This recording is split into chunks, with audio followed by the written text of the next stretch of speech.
Ya, 4 gol tanpa balas, dan ini pertandingan perdana bagi John Herman. Tentunya kita apresiasi, tetapi jangan berpuas diri.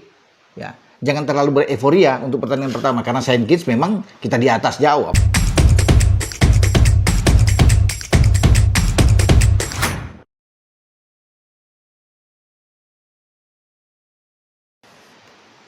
Assalamualaikum warahmatullahi wabarakatuh. Salam sejahtera untuk kita semua. Salam sehat. Apa kabar teman-teman? Semoga baik-baik saja ya, bersama dengan keluarga, tetap semangat. Dan kembali saya akan berbicara soal kemenangan kita menghadapi Saint Kitts and Nevis. Ya, 4 gol tanpa balas, dan ini pertandingan perdana bagi John Herman. Tentunya kita apresiasi, tetapi jangan berpuas diri.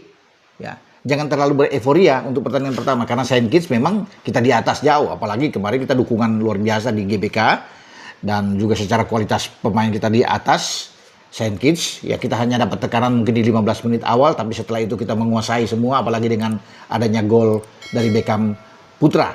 Ya, semua menjadi lebih mudah bagi kita. Namun ada hal yang menarik yang saya pikir yang harus kita lihat sebelum menghadapi pertandingan yang lebih berat. Karena menghadapi Bulgaria pasti akan lain. Tidak akan sama dengan menghadapi Saint Kitts. Bulgaria itu jauh lebih bagus. Kalau kita melihat pertandingan kemarin menghadapi Kepulauan Salomon, itu tampil dengan sangat baik. Saya menyaksikan selama 90 menit mereka, tekanan mereka, pressing mereka yang tinggi. Ya, itu bisa mereka lakukan juga saat menghadapi Indonesia. Alexander Dimitrov, pelatih dari Bulgaria, pasti mencatat, melihat penampilan Indonesia. Siapa pemain-pemain yang perlu untuk diwaspadai. Karena kalau melihat kemarin kan ada yang menonjol. Ya. Di kiri ada Donitri, kemudian ya Beckham membuat brace, luar biasa. Dan peran pemain yang satu ini, pasti itu akan dilihat. Ya. Pemain-pemain Bulgaria akan banyak untuk bisa menyoroti, mewaspadai. Siapa dia? Oleg Romani. Ya. Ketika John Herman memainkan dengan 3 back, di belakang ada 4 gelandang, kemudian kan kelihatan sekali dengan 3-4-3-nya, bahkan ketika ditekan kita berubah menjadi 4-4-2. Tetapi menurut saya begini, formasinya kemarin itu 3-4-2-1 sebenarnya menurut saya. Oleh lebih ke dalam bermain, termasuk dengan Beckham kan. Jadi membiarkan Ramadan Sananta sebagai striker yang ada di depan. Dan ini berguna walaupun Ramadan Sananta tidak maksimal boleh dikatakan bermain ya, biasa-biasa saja, dan banyak peluang yang terbuang. Tapi keberadaan dia justru yang membuat Ole itu lebih hidup bermain dari belakang. Ketika kita tidak punya Tom Hai yang mengatur ritme permainan di tengah, pembagi bola, karena kita punya 2 gelandang yang sebenarnya tipikal, style mereka lebih bertahan. Ya, Jordi Amat dan Calvin Verdong. Ya, lain halnya kalau kita punya Tom Hai. Tapi kemarin peran Ole Romani itu dengan dia ke dalam, ya, sehingga ada ruang di kanan bagi seorang Kevin Dix untuk banyak membantu dari sisi ini. Demikian juga dengan Donitri kan, yang tampil bagus itu bermain dari sisi kiri. Ya, dan oleh ke dalam itu, jadi menjadi pembagi bola agak dalam tanda kutip seperti playmaker, itu kan jarang dimainkan oleh Ole selama ini yang kita lihat. Karena dia memang diplot sebagai nomor 9 ada di depan, bukan bermain sebagai nomor 10, mungkin agak lebih ke belakang. Tapi justru dia lebih hidup, lebih nyaman bermain itu kemarin dengan posisi dia ini. Nah, apakah menghadapi Bulgaria dia akan bermain dengan posisi yang sama? Nah, itu yang kita akan tunggu. Tapi saya pikir akan jauh lebih baik. Entah tetap dengan Ramadan di depan, atau mengganti dengan Mauro Silva yang kemarin juga bisa membuat gol. Ya, di gol keempat, itu menjadi urusan bagi John Herman yang lebih tahu. Lebih bertanggung jawab terhadap tim. Tapi Ole, kita butuh memang dia. Dia lebih enak saya pikir. Ya, ketenangan dia, bagaimana visi bermain bola, reading the game dia kan bagus. Kita bisa melihat bagaimana 2 umpan dia yang terukur terhadap 2 gol brace yang dibuat oleh Beckham Putra. Itu sangat baik. Gol pertama, dia hanya 1 kali kontrol, membalikan badan, kemudian melihat pergerakan dari Beckham untuk memberikan umpan. Itu tidak mudah. Ya, bagi seorang striker loh, pemain depan yang turun ke belakang, ya, untuk membantu dan kemudian bisa mendapatkan bola dan tanpa berlama-lama untuk bisa mengocek bola. Dia hanya melihat posisi yang tepat bagi Beckham untuk memberikan umpan. Kemudian bagaimana gol kedua? Keberadaan Ole. Dari Ole kemudian ke Ramadan. Ramadan mengembalikan kepada Ole. Ya, dan Ole tenang. Ya, hanya ada 1 sentuhan yang dia bawa ke dalam. Kemudian dia melihat sisi Beckham yang jauh lebih leluasa. Ya, Ole tidak memaksakan diri ya dalam pertandingan ini. Dan dia tahu bahwa ini bolanya harus milik bagi Beckham Putra. Sehingga Beckham diberikan umpan dan akhirnya di placing dengan baik ke tiang jauh. Gol. Artinya ketenangan ini yang kita butuhkan. bagi seorang pemain ketika kita tidak ada Tom Hai, dan itu digantikan kemarin oleh Romani. Ya, karena kan lain halnya kalau dia di depan, nah, dia hanya menunggu bola-bola yang umpan-umpan akan berbeda. Memang kemarin kalau Ramadan tidak bermain dan Ole yang akan ke sana. Jadi tidak ada umpan-umpan yang cantik tentunya yang terjadi. Kita bisa melihat gol ketiga dari Ole dari sebuah situasi dan kondisi set piece.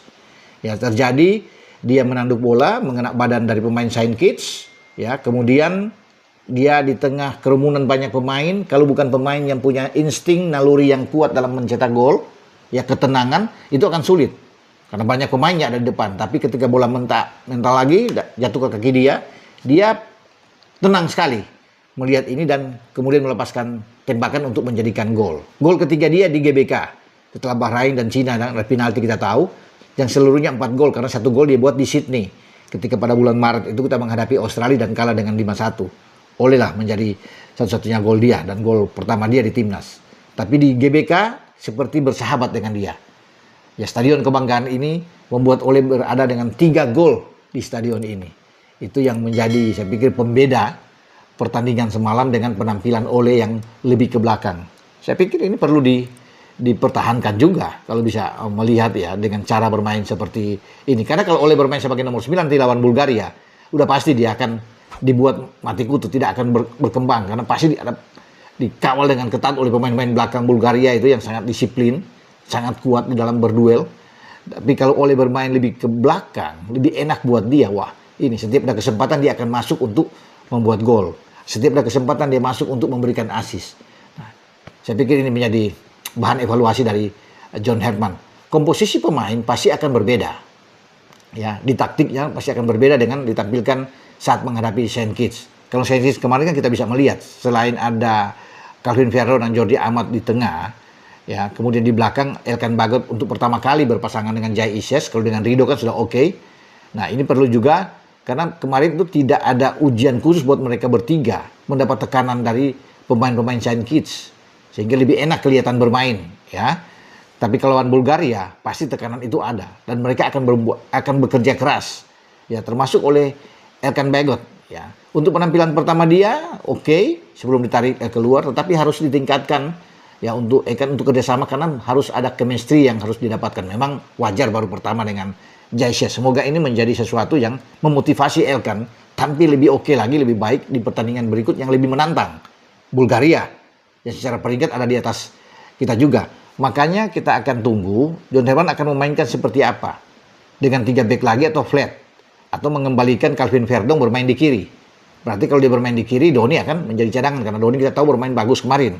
Cuma ini kan lawannya berbeda. Bukan Saint Kitts, tetapi Bulgaria.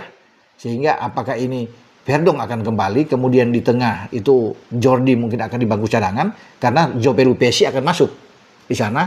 Tinggal menunggu ya apakah Ivar Jenner atau Nathan Cho. Ya, kalau Nathan Cho yang masuk, itu untuk bisa berpasangan di tengah. Karena Nathan kemarin sama sekali tidak bermain, ya. Jadi pasti akan ada opsi-opsi yang akan dilakukan oleh John Herdman, termasuk di depan. Keberadaan Ramadan Sananta apakah perlu diganti, menentukan Ole yang akan ke sana, tapi Ole akan mendapat kesulitan saya pikir kalau bermain sebagai nomor 9, ya. Lebih bagus ya nomor 10, itu yang kita akan tunggu. Morosista juga bisa di sana dan juga Beckham. Kalau Beckham saya pikir mungkin akan bermain karena dia tampil oke kemarin ya dengan man of the match. Meskipun saya pikir salah satu man of the match bisa juga dengan Ole Romani, ya, karena dia membuat 2 assist dan 1 gol. Tapi oke lah dengan Beckham yang membuat brace dan Beckham bisa juga dimainkan melawan Bulgaria. Tetapi kan ini berbeda.